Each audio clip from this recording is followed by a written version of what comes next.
Hello guys, welcome to my channel. So we are starting off from where we left in the previous video. Starting off with the fourth point, consideration. It is referred to as quid pro quo, that is something in return. Consideration को हम contract में quid pro quo भी मानते हैं, that is something in return. A valuable consideration in the sense of law may consist either in some right, interest, profit or benefit accruing to one party or some forbearance, detriment, loss, responsibility given, suffered or undertaken by the other. So consideration यानी कि कुछ चीज़ दोनों ही parties को मिलनी ही चाहिए, चाहे किसी को बेनिफिट मिल सकता है चाहे दूसरे को लॉस मिले, बट किसी ना किसी चीज़ को कोई कंसिडरेशन मिलनी चाहिए which is something in return. A agrees to sell his book to B for ₹100.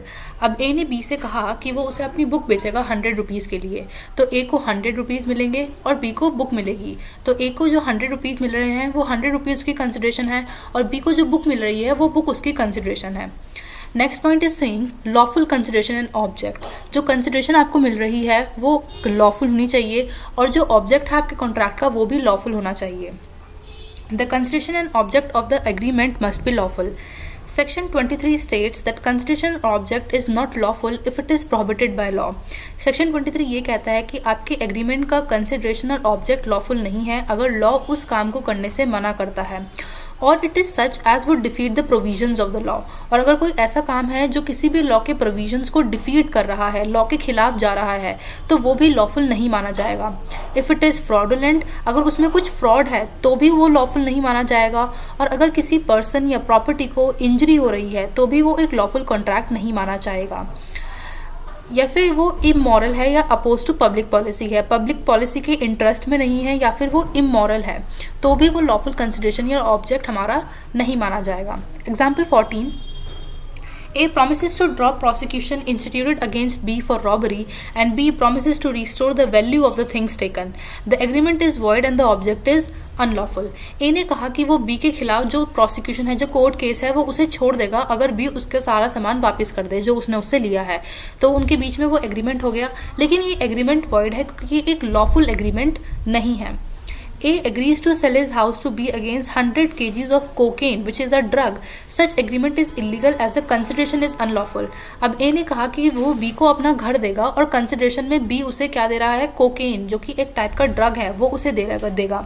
तो जो ड्रग्स हैं these are prohibited by law, तो इसकी वजह से ये जो हमारी कंसिडरेशन है वो अनलॉफुल हो जाएगी, इसलिए ये एक लॉफुल वैलिड कॉन्ट्रैक्ट हमारा नहीं बनेगा. Not expressively declared to be void. The agreement entered into must not be which the law declares to be either illegal or void. An illegal agreement is an agreement expressively or impliedly prohibited by law. A void agreement is the one without any legal effects. जो agreement हैं वो law के द्वारा specifically illegal या void declare नहीं होने चाहिए. कोई भी इलीगल एग्रीमेंट ऐसा एग्रीमेंट है जो कि एक्सप्रेसिवली या इम्प्लाइडली, यानी कि बोलने से या फिर इम्प्लाइडली अपने कंडक्ट से जो लॉ मना करता है, और वॉइड एग्रीमेंट ऐसा एग्रीमेंट है जिसके कोई भी लीगल इफेक्ट्स नहीं होते हैं, जिसकी कोई भी लीगल ऑब्लिगेशंस नहीं होती हैं. सो इलीगल एग्रीमेंट वो एग्रीमेंट्स है जिन्हें लॉ कहने से, लॉ करने से मना करता है. वॉइड एग्रीमेंट्स हमारे वो एग्रीमेंट्स है जिनका कोई भी लीगल ऑब्लिगेशन नहीं होता है. सो इसमें एक बहुत ही इंपॉर्टेंट डिस्टिंक्शन हमें दिया गया है कि इलीगल एग्रीमेंट्स वो एग्रीमेंट्स हैं जो लॉ करने से मना करता है, और वॉइड एग्रीमेंट्स हमारे वो एग्रीमेंट्स हैं जिनका कोई भी लीगल इफेक्ट्स नहीं होता है. Example 16. Threat to commit suicide, murder or making publishing defamatory statements or entering into agreements which are opposed to public policy are illegal in nature. Similarly, any agreement in restraint of trade, marriage, legal proceedings are classic examples of void agreements. अगर हम कहते हैं कि हम murder कर देंगे किसी का या फिर सुसाइड कर लेंगे, तो ये हमारे इलीगल नेचर के कॉन्ट्रैक्ट्स होते हैं. लॉ इनसे मना करता है ये कॉन्ट्रैक्ट करने से, तो ये हमारे इलीगल कॉन्ट्रैक्ट्स हैं. वॉइड एग्रीमेंट्स, अगर हम किसी की शादी रोकते हैं, रिस्ट्रेंट ऑफ ट्रेड, किसी को ट्रेड करने से मना करते हैं, किसी को शादी करने से मना करते हैं, तो इनके कोई भी लीगल इफेक्ट्स नहीं है, तो इसलिए ये वॉइड एग्रीमेंट्स हैं. तो इलीगल एग्रीमेंट्स हमारे वो एग्रीमेंट्स होते हैं जिन्हें लॉ जो है उन्हें फॉर्म करने से मना करता है. वॉइड एग्रीमेंट्स हमारे वो एग्रीमेंट्स होते हैं जिनकी कोई भी लीगल इफेक्ट्स नहीं होते हैं, कोई भी लीगल ऑब्लिगेशंस नहीं अराइज होती हैं.